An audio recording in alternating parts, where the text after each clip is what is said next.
Hi there, how are you guys doing? I hope it's great. In our previous videos, we went through on how to generate synthetic data for a tabular data format.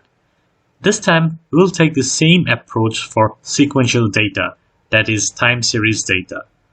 For this, we'll use a dedicated model called as PAR, Probabilistic AutoRegressive model, a deep learning approach to generate synthetic data for the time series.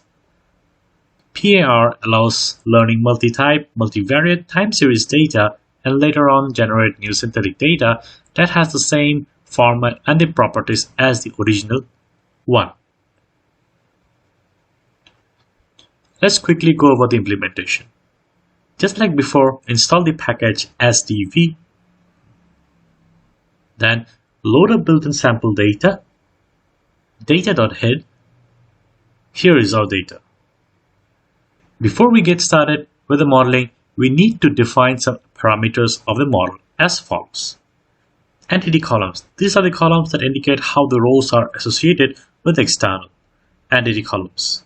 Variables that provide information about the entities associated with a time series in the form of attributes and which may condition on how the time series variables evolve. In our case, we have market cap, sector, industry. And we have to define the date column. In our case, it's the sequential underscore index.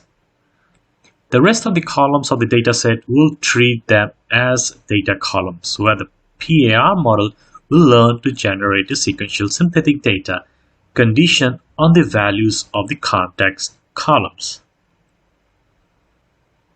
So let's see how can we do it.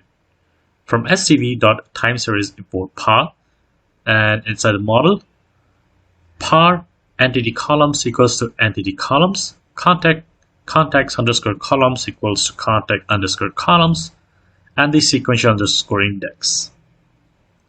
Then fit the model with the data.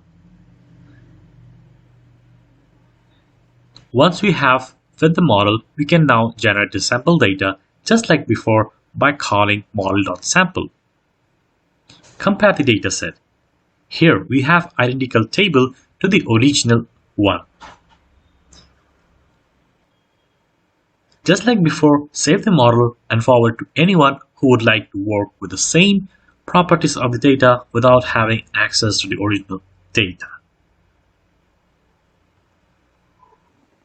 Here are some use cases where we wish to control the values of the contextual columns, like to force the model into generating a certain data type. Let's see how we can do that. Generate values for two companies in the technology and the healthcare sector. Import pandas as PD context equals to create a data frame defining all the values. Now simply pass the data frame and the context parameter to the model.sample. That's it. I hope you enjoyed it. Likewise, I have added all the resources in my description. And yes, by 2030, synthetic data will completely overshadow real data in AI models. Next, we'll look into evaluating the synthetic data that we just created by some statistical methods. Thanks for your time. Stay tuned. Bye.